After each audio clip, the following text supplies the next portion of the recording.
Okay, welcome back to Desert Harvest, and I'm with my partner in crime, Oren Molovinsky. Oren, it's good to see you. Hey Pete, good to see you too. Did you have anything good to eat over the long weekend?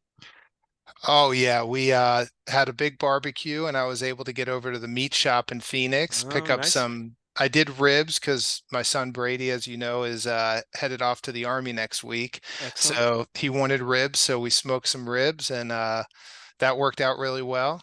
Uh and I did get some local birds from him too, some chickens, meat birds. Sweet. And so yeah, it was a good good good ending to his Y- childhood. Yeah, yeah, right, right. Well, as they say, an army travels on its stomach. So, I mean, Yeah. you sent him off to the service. Well, one of my favorite things about you, Oren, is like you're not somebody who just talks about things. Like you go and you get things done. You're a doer in the world, and um, I've always found that just a really attractive quality of you. And we have a guest that I think is cut from that cloth. He's somebody who's Uh-huh. trying to do things in the world, not just talk about them. And often, as you and I know, try and do big things in the world. It's hard.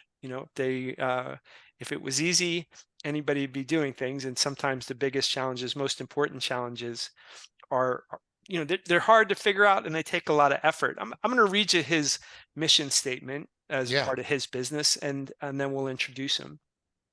But his mission statement is as follows: like, as an intermediary between small scale farms and wholesale markets, Pivot Produce provides access to healthy foods and helps rebuild regional agriculture economies in order to foster community care.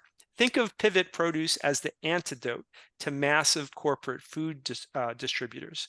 Farmers get a fair price for their wares, and restaurants get to use the best of what Southern Arizona farms have to offer.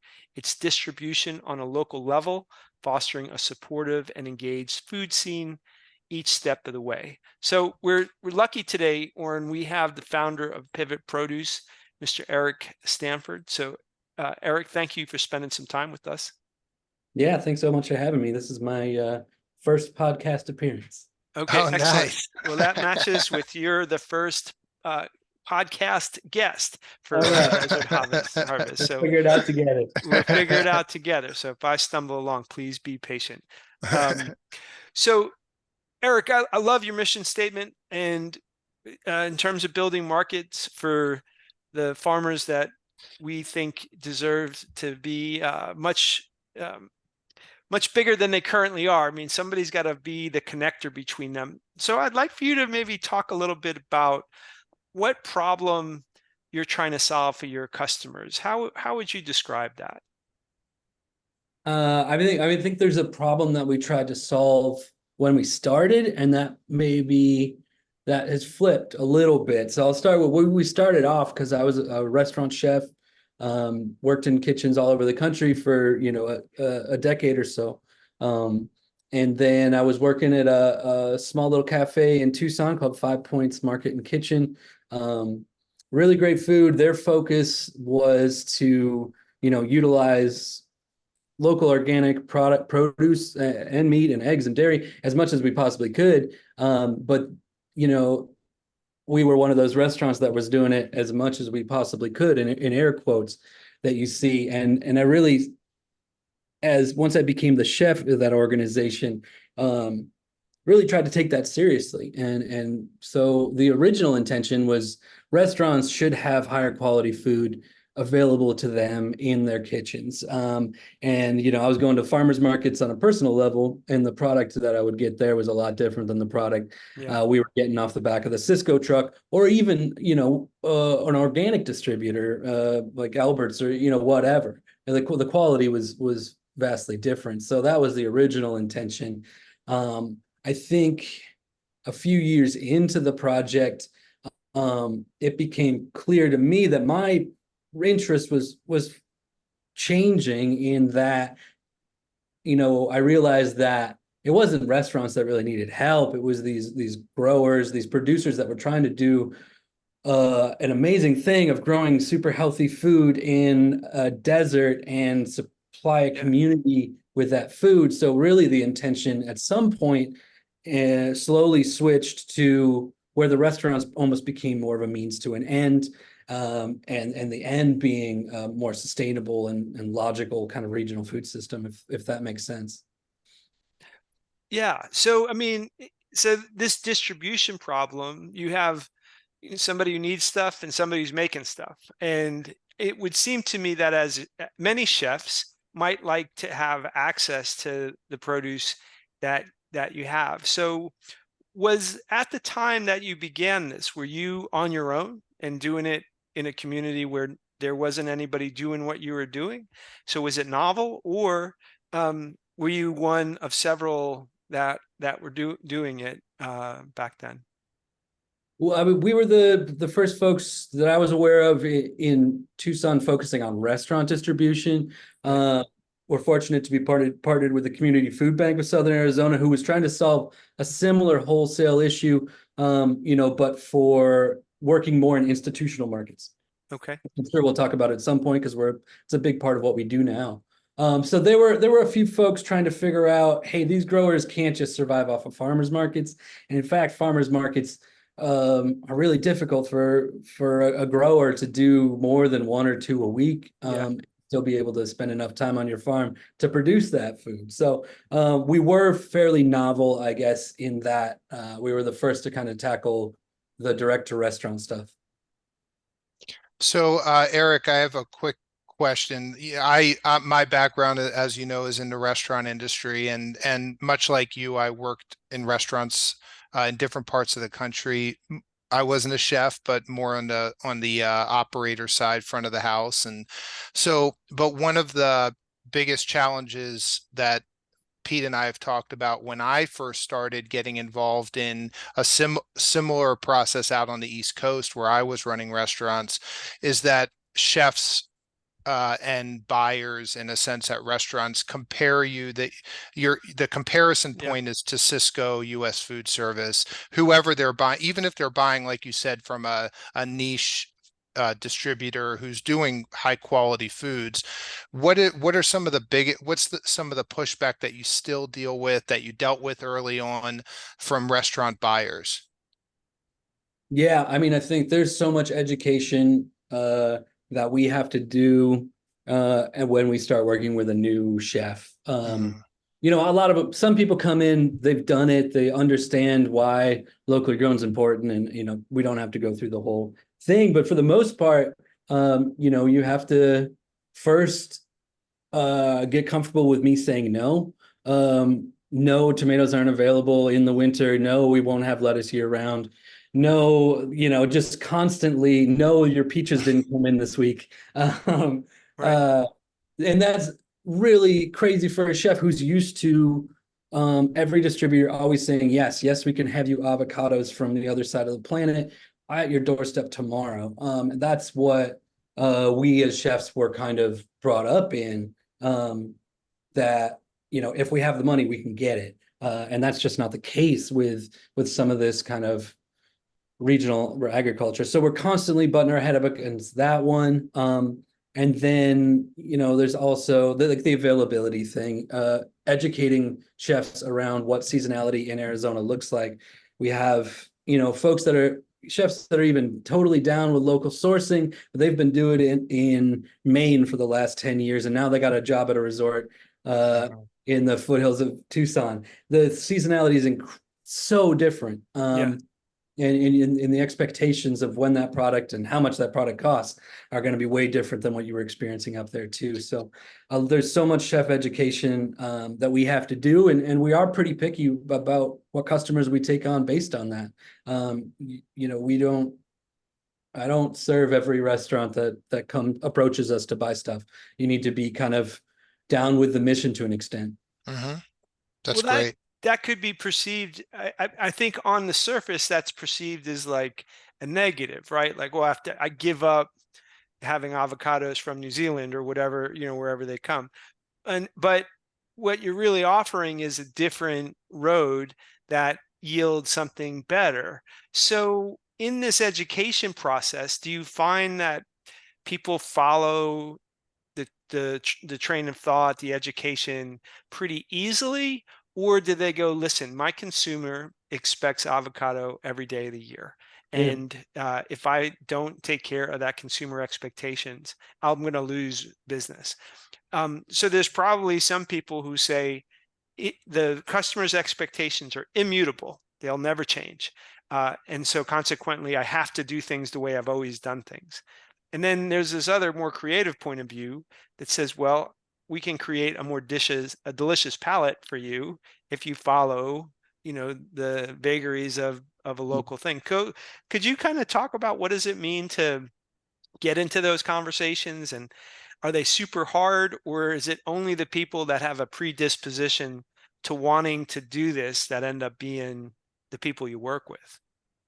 No, not necessarily. I mean, we've not like converted is a bad word, but we brought along folks that were like very much Cisco chefs that have come along to participate in Pivot on a weekly basis. I think there's we start slow with a new customer. Not I've not every restaurant is like a Nello or Bata here in Tucson who source almost all of their produce through Pivot or direct from farms. There's a lot of folks that are just trying to supplement Right. their regular menu stuff, and like maybe we're just doing specials or the soups you're serving or like a certain salad on your menu. We're not taking over your whole menu. Uh, because having a completely seasonal menu, is not necessarily viable for a like super fast casual restaurant or something. I mean, Right.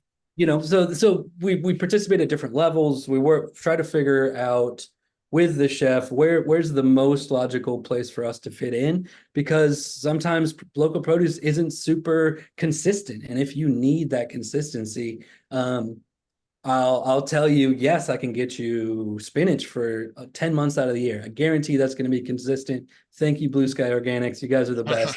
But if you want tomatoes, I'm going to tell you that you're going to have the best tomatoes possible for 2 months out of the year, and then I'll talk to you again in May. Yeah. So it's just meeting people where they're at, I think, is the most important part, and just being super honest. I'd never overpromise on local produce. Well, it sounds like you're doing a lot of educating, obviously, but then in a sense, you're consulting in a way. It's almost like you're consulting on behalf of the farms that you're representing, so to speak. So, what's that? I mean, it's not a traditional sales process, so how do you find the time? And how have you evolved with your model to allow yourself to still provide that education to the chef and to the buyer while also being able to run your business? Yeah, that's a tough part. I mean, right now we're pretty dialed in with the 15 restaurants that we serve every single week. And then there's another 5 to 6 that pop in every once in a while. So honestly, we haven't had to go through that process in a little while. Okay. We just converted to an online store, which is amazing for the chefs to be able to see the product, Yeah. Right. see the prices, build an invoice. That's great, but it's certainly we're noticing that feedback loop is closing a little bit, where I used to have direct email communications Yeah. or a lot of direct text communications with these chefs. So we're trying to solve that problem still. I want to make sure we're able to, let someone know when, oh my God, 10 pounds of the like coolest purple basil just showed up. I know you're going to love it, but it didn't make it on the online store, trying to manage all that stuff right now. Sure. But a lot of my time has, we've established our customers so well, they're spending X amount of dollars every single week, and we don't have to kind of educate every week right now. Yeah. That's great. Could you describe the economic impact to the grower?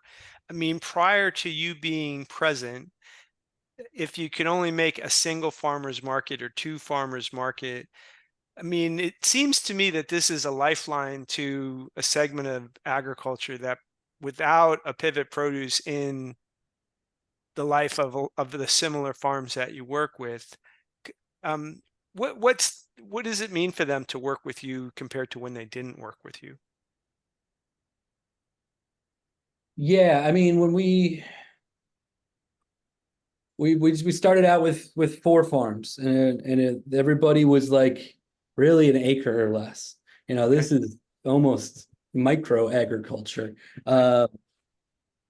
And what we originally asked for was we want we can pay 80% of retail, your like farmer's market price, right? We can pay 80% of that, and we're basically just marking it right back up to farmer's market price to sell wholesale. Right. So they're getting 80% of the dollar, end consumer's dollar. I think when you look at that on like a national agriculture scale, maybe one of y'all has the exact figure, but I know that it's less than 15%. Yeah, right. The producer actually receives of that dollar. So that right there, I think is absolutely huge. Also selling at a farmer's market takes a lot of extra labor as far as packaging, bundling, bunching, putting in different little containers, all that different stuff that as a person who grocery shopping, rarely do I want to buy 3 cases of peaches or, like a 20-pound crate of peaches, Sure. unless I'm doing some canning or something. I want to buy a little like perfectly made container of peaches sitting out at the farmer's market. For us, we want to buy 200 pounds at a time, plus whatever. So that the labor of individualized packaging then goes away for the grower. And then it becomes, it's kind of our responsibility, depending on the market stream we're sending it out to make sure it's packaged correctly. I think so that's been super beneficial for folks. And then getting that time back of not going to the farmer's market has been huge. We have some growers, just like the restaurants are super varied as far as how much they participate and source from us. The producers are super varied as well. We have a couple farms that probably 95% of what they produce comes to Pivot. And then we have several folks where we're maybe 10% of what they sell. It's just depending on the product they have or how long of a relationship we've had, all those stuff kind of ebbs and flows. Well, So that's do like you find, sorry, no, go no, ahead, no. Pete. Well, I did. Go ahead, Oren. Sorry. So do you find yourself, if one of your regular restaurant customers is asking for something specific, do you find yourself going out to look for it for them? Is that part of what you're doing? We certainly have done that, or we say, I think what the most interesting version of that is you want to put something on your menu 6 months from now. That's when we need to be having the conversation, right? So let me find the right grower to make sure that you have mustard greens available 20 pounds a week during your busiest season for the period of this menu. And then let's make an agreement, whether it's a handshake or an actual contract, with the grower to say, we've got guaranteed demand for this product. And, that will ebb and flow a little bit when it comes to season. It's never going to start exactly on the date that we said it was going to start. But relationships like that are the most interesting, I think, because we have actual commitments on both sides, well, 3 sides really, to certain products, and we can guarantee income for these growers, 6 months from now.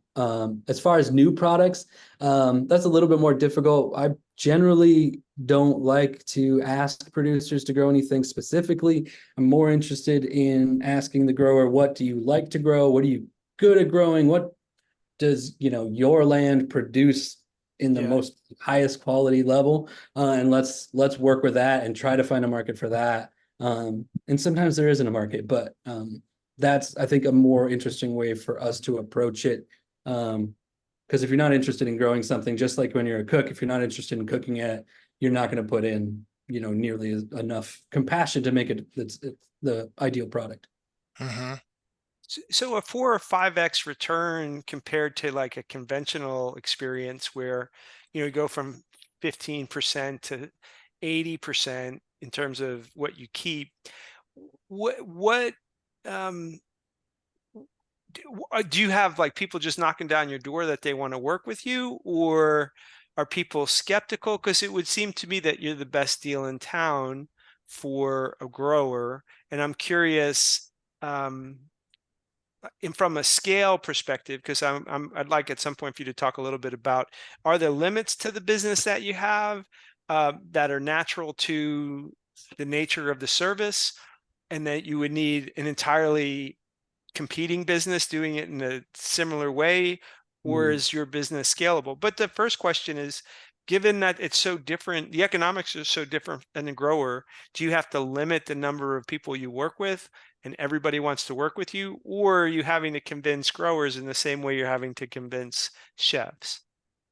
Yeah, at the beginning there was a lot of trust gaining needed. I think there had been there's endless organizations and nonprofits that are coming up for trying to come up with solutions for small scale growers, to varying levels of success. And a lot of these growers had been parts of projects with universities and studies and research, and maybe didn't see actual dollars coming out of that, and as far as sales.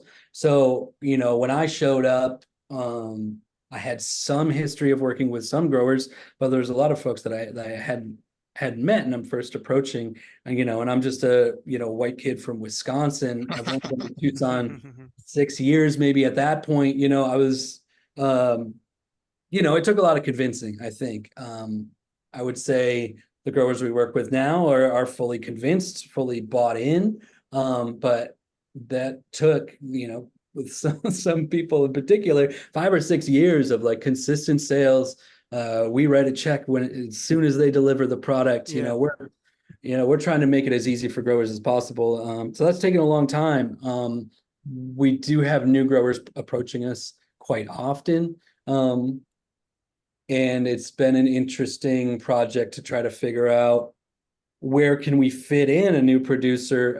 I've got, Westover Farm, she grows 200 pounds of different types of hardy greens for us a week. I don't have more of a market. Like, if you're a new grower and you're telling me that you like to grow kale and chard and mustard greens, right now I don't have a market for you. So there is a little bit of like, is there anything else you want to grow? Because Yeah. for the wholesale market that I'm currently serving, not that we're not always looking for new markets, but we're full up on that product. So there's some of that stuff as far as negotiating new relationships, but I think our name is pretty well known, and we have folks approaching us all the time to work with us.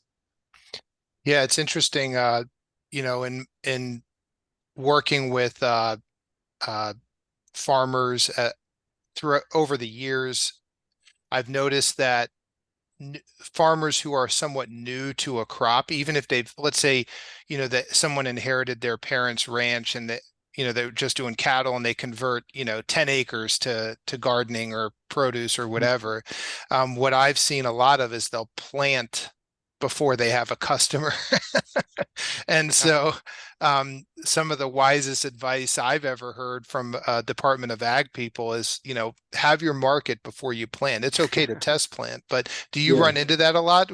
I guess you do, because you just mentioned that story, but where you're like, why did you plant 4 acres of that? Yeah, absolutely. Yeah, I had a guy from Cochise County call last year and was like, I've got 1,000,000 pounds of pomegranate. Do you know what I can do with it? And I was like, I have no idea. First of all, like, we're not the right person to talk to about 1,000,000 pounds of fruit. But also, like, how did you not think about this first? Right. Interesting. Yeah, And so a lot of your job is educating not only the chef but the grower. I mean, as far as educating the grower, it sounds like on what restaurants are looking for in Tucson. So, sure, yeah. yeah. That level of Okay. nimbleness, it seems like everybody's got to be ready to turn on a dime. I mean, I think you guys have some experience about, like, well, when something unexpected happens, you got to reorient your business plan. You've had times when you've been successful about what looks like could be a disaster, could Mm. actually turn out to be something good. You guys want to tell that story? Yeah, Eric, do you, you'll tell it a lot better than me, but if you could, that peach, the microburst in the peach orchard story, Yeah. which you told me in 2018, and I think I've retold that story in some way, shape, or form 150 times since then. It's crazy. Yeah, well, I mean, we're hopefully in the middle of it now, but it's, monsoon season for people in Arizona is where we get the majority of our annual rainfall. And this particular monsoon season, I think in 2018, brought some pretty intense storms to Cochise County. And at the time we were working with this orchard, um, I produced these incredible peaches. They do the Saturn peaches, but they also had the like just these really lovely huge peaches. Um, and we were going out there to pick up early one morning. I think it was like sunrise when I got to the farm, and I pulled up, and there was the washes were running along the farm. So obviously there had been some crazy storm through the night or the day before, but there was just water running. And as I got closer and closer to the farm, I saw that there was peaches bobbing up and down Oh my in God. the stream, running away from the farm. And then, when I pulled into the farm and the whole family was out there just like checking and just realizing that their entire peach crop had been pretty much decimated. Ugh, So what was still on the trees was pockmarked with these hail damage where it had been hit by hail. So what wasn't on the ground, we were able to harvest and made a phone call to Arizona Wilderness, the brewery in Gilbert. They have a restaurant. I think they have a place in downtown Phoenix now as well. But Mhm. at the time, it was just their Gilbert spot. We had worked with the brewers over there on some other projects, and I said, "Hey, we got whatever it was, I don't remember now, 2,000 pounds of these peaches, and they need to be processed, tomorrow because this hail damage is gonna, kill them. Can I come deliver them?" And they said absolutely. And a few hours later, I had left Cochise County. I was in Phoenix with 2,000 pounds of peaches unloading at the brewery. And I think eventually I was able to bring some peach beer to the farmers. I doubt it was, you know, it didn't save their year, but right. hopefully made it a little bit better. Yeah, that's awesome. It's such a cool story. And, it's wonderful that you mentioned that you already had the relationship and, you Mhm. know, so to have somebody like you in the community that's there in a sense as that connector between, producer and restaurateur chef is invaluable. I mean, to me, Pete and I both really appreciate what you do probably more than most just because we understand it. We've lived it and we understand what you have to basically go through to have your business even succeed, right? And on the other hand, you're dealing with all these other challenges. So that's awesome. And do you feel like Pete had talked about scalability of your business? Is it still pretty much wrapped around your ability to make those connections, or do you feel like you're able to have enough cash flow, enough to be able to have a team? What's that look like for you?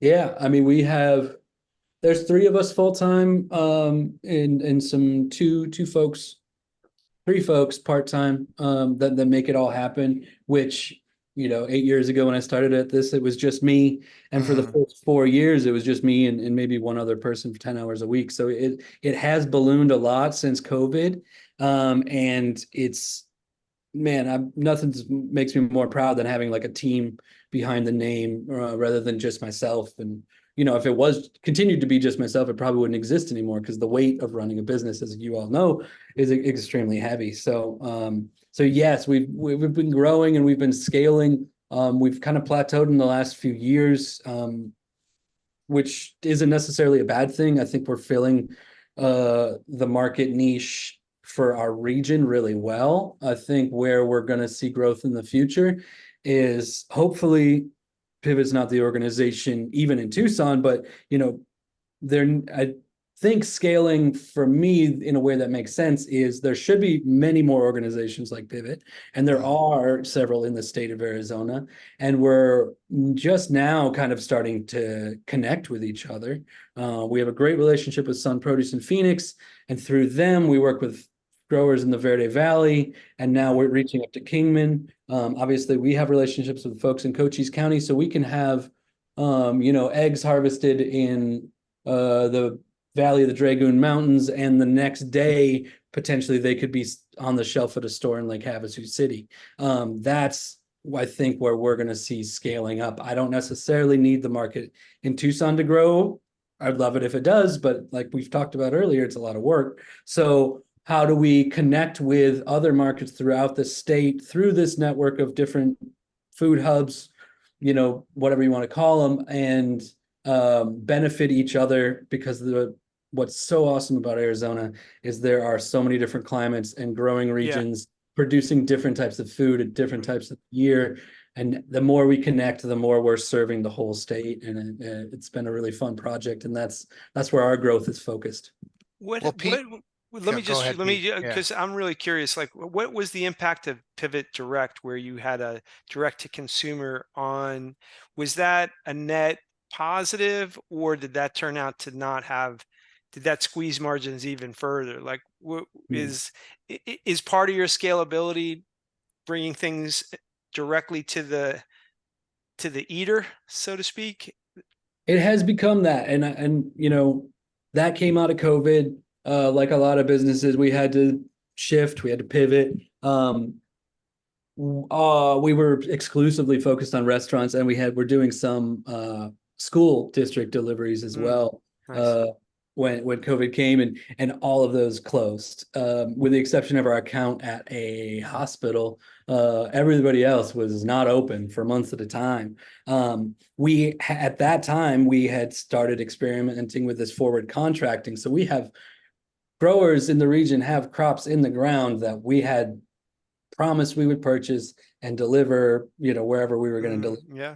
And I wasn't really interested in letting those folks down. So, what came out of that was to say, we've got folks in their houses that a lot of them immune compromised, can't leave their house. They need food. Let's launch this service. It's not a unique idea. Obviously, there's lots of folks delivering groceries at the time, but ours was focused like a CSA to your house, basically. Right. We launched the project. We called it Pivot Direct. We launched it like 2 weeks after lockdown, and we had 350 households sign up overnight. Wow. And so then we had to scramble to figure out how do you deliver to 350 homes in and around Tucson, kind of week to week, but it saved the business. And we continue to do that project to this day. It's more a reasonable number of about, in the summer, it's around, I think we got 150 weekly CSA customers. There's so many cool things about that project we can talk about, but what it's done is now our business is not just wholesale, it's wholesale and direct to consumer. But for the farmer, for you selling vegetables to me, Oren, it's still wholesale, right? I'm just buying more. And then the market I serve is split up, right? So the grower doesn't have any more work other than hopefully just producing more vegetables that we're going to purchase. So we've maintained, while it is direct to consumer, it's still, I consider it wholesale because we're doing it on a pretty large scale. That's a great story. That's really cool what you've been able to do there. And I think, Pete knows a lot about a lot of the home delivery services, but it sounds like a lot of those were born in the same way out of necessity. And when you're used to doing wholesale, it's hard to shift to direct to consumer, but it's great that you've been able to pull that off. That's awesome. 350 is a big number. I mean, that means that you had a lot of people aware of what you were doing. You're able to convert. I mean, even with the need that COVID drove, that's still an incredible success. And I mean, from a business, obviously predictable revenue, just like the farmers need predictable revenue. If you can have predictable revenue, it's easier to manage what you have going on. I mean, you'll have seasonality of customers, obviously, but you also have seasonality of food. So if you have less customers in the summer, you probably have less food to sell, and maybe that's a good, mix. If you were to pick where your business would grow more dramatically, let's say you developed as intricate a network as you wanted to across the state to bring the food to the people, is the business better served by more restaurants connecting with you or more individuals? At this point, I couldn't imagine the business existing without either. I Okay. think when you think about a farm business, selling a certain amount wholesale to pivot makes a lot of sense, but you also want to get the highest price for your product. So also doing one farmer's market on the weekend, the big busy one downtown or whatever it is, that makes a lot of sense.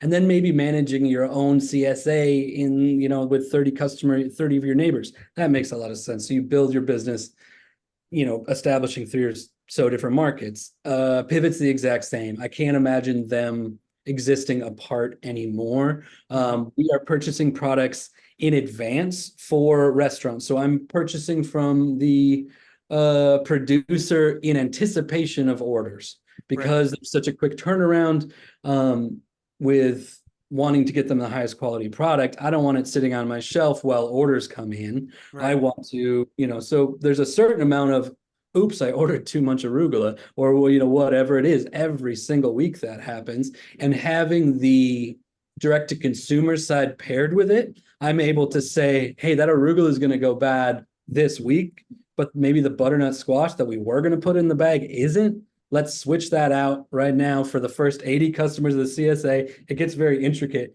but we can use up that product that needs to turn, Right. hold on some other products. So they benefit people.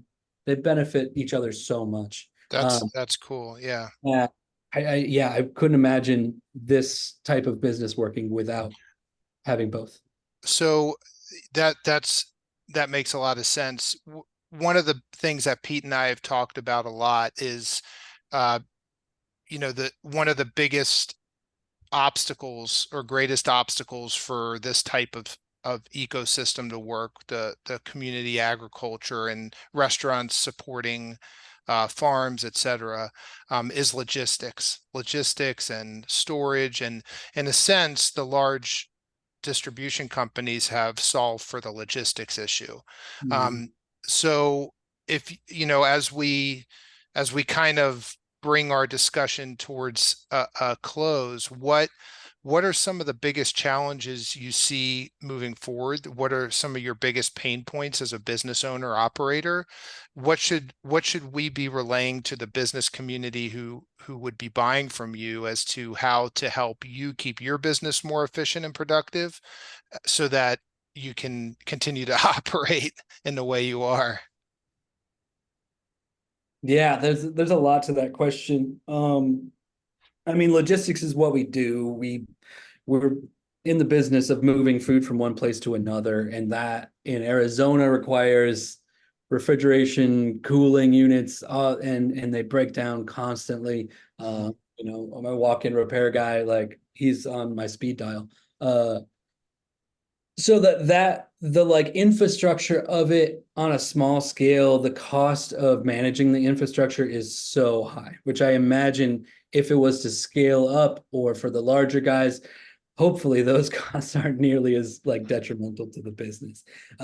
We are a grant funded business, and I'm not sure that we will ever get away from that.